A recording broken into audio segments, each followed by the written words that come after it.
ನಮಸ್ಕಾರ. ಮನಿ ನೈನ್ ಕನ್ನಡದ ಎಕ್ಸ್ಪ್ಲೇನರ್ ಕಾರ್ಯಕ್ರಮಕ್ಕೆ ಸ್ವಾಗತ. ನಾನು ಮಲ್ಲನಗೌಡ ಮಾಲಿ ಪಾಟೀಲ್. ಬರೀ ಇವತ್ತಿನ ಎಪಿಸೋಡ್ನಲ್ಲಿ ನಾವು ಈ ರೀಜನ್ ವೈಸ್ ಇನ್ವೆಸ್ಟಿಂಗ್ ಬಗ್ಗೆ ತಿಳಿದುಕೊಳ್ಳುವ ಪ್ರಯತ್ನವನ್ನು ಮಾಡ್ತಾ ಹೋಗೋಣ. ನೋಡಿ, ಹೂಡಿಕೆಯ ಬಗ್ಗೆ ಅನೇಕ ಸಿದ್ಧಾಂತಗಳಿವೆ.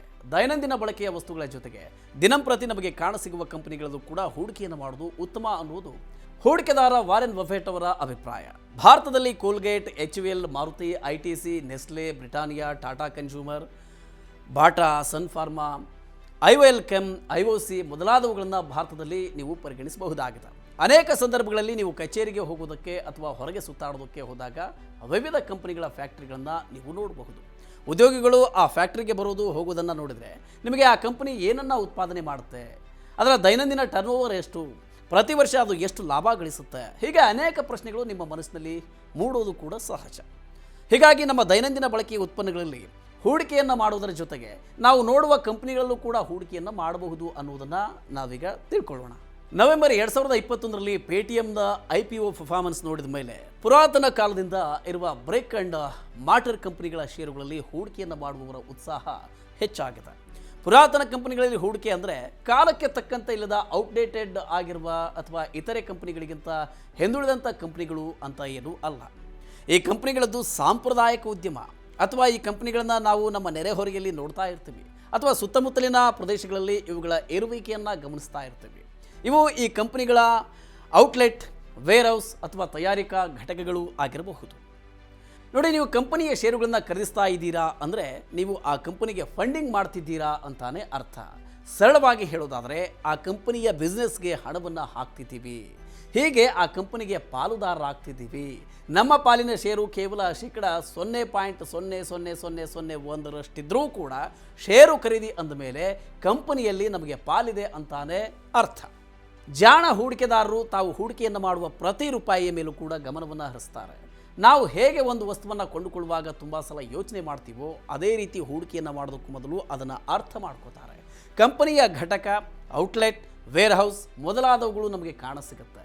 ಹೀಗಾಗಿ ಅವು ಹೂಡಿಕೆಯ ವಿಶ್ವಾಸವನ್ನು ಹೆಚ್ಚಿಸುತ್ತೆ. ಈಗ ಹೂಡಿಕೆದಾರರೊಬ್ಬರು ದೆಹಲಿ ರಾಷ್ಟ್ರ ರಾಜಧಾನಿ ಪ್ರದೇಶದಲ್ಲಿದ್ದಾರೆ ಅಂತ ಇಟ್ಕೊಳ್ಳೋಣ. ಅವರಿಗೆ ಹೂಡಿಕೆಯ ವಿಷಯದಲ್ಲಿ ದೆಹಲಿ NCR ಪ್ರದೇಶದಲ್ಲಿರುವ ಕಂಪನಿಗಳ ಮೇಲೆ ಇರುವ ಅಷ್ಟೂ ವಿಶ್ವಾಸ ದಕ್ಷಿಣ ಭಾರತದ ಕಂಪನಿಗಳು ಅಥವಾ ಉತ್ಪಾದನಾ ಘಟಕಗಳು ಅಥವಾ ಸೌಲಭ್ಯಗಳ ಮೇಲೆ ಇರೋದಿಲ್ಲ. ಯಾಕೆಂದರೆ ಅವರು ದೆಹಲಿಯಲ್ಲಿ ಈ ಕಂಪನಿಗಳ ಫ್ಯಾಕ್ಟ್ರಿಗಳನ್ನು ನೋಡ್ತಾ ಇರ್ತಾರೆ. ಹಾಗೆಯೇ ಅದರ ಉತ್ಪನ್ನಗಳನ್ನು ಸುತ್ತಮುತ್ತಲಿನ ಮಾರುಕಟ್ಟೆಗಳಲ್ಲಿ ಮಾರಾಟ ಆಗ್ತಾ ಇದೆಯಾ ಇಲ್ವಾ ಅನ್ನೋದನ್ನು ಅವರು ಗಮನಿಸ್ತಾ ಇರ್ತಾರೆ. ಇದರಿಂದ ಈ ಕಂಪನಿಗಳ ಉದ್ಯಮದ ಫೀಲ್ ಅವರಿಗಿರುತ್ತೆ. ಉದಾಹರಣೆಗೆ ಮುರುಗಪ್ಪ ಸಮೂಹ, ಮನೋಜ್ ವೈಭವ್ ಜೆಮ್ಸ್, LG ಬಾಲಕೃಷ್ಣ ಸಮೂಹ ಮೊದಲಾದ ಕಂಪನಿಗಳು ತಮ್ಮ ಘಟಕಗಳು ಮತ್ತು ಕಾರ್ಖಾನೆಗಳನ್ನು ಹೊಂದಿದ್ರು. ಅವುಗಳು ದೆಹಲಿ NCRನಲ್ಲಿ ಕಾಣಸಿಗಲ್ಲ. ಹಾಗಾದರೆ ದೆಹಲಿ ರಾಷ್ಟ್ರ ರಾಜಧಾನಿ ಪ್ರದೇಶದಲ್ಲಿ ತಮ್ಮ ಫ್ಯಾಕ್ಟ್ರಿಗಳನ್ನು ಹಾಗೆ ಮಹತ್ವದ ಉದ್ಯಮವನ್ನು ಹೊಂದಿರುವ ಕಂಪನಿಗಳು ಯಾವುವು? ವಾಹನ ಉದ್ಯಮ ವಲಯದಲ್ಲಿ Maruti Suzuki, Hero Moto carp, JBM Auto, Minda Industries, ವಿದ್ಯುತ್ ಉತ್ಪನ್ನ ತಯಾರಿಕಾ ವಲಯದಲ್ಲಿ ಹ್ಯಾವೆಲ್ಸ್ ಮತ್ತು HPL ಎಲೆಕ್ಟ್ರಿಕ್ ಸೇರಿವೆ.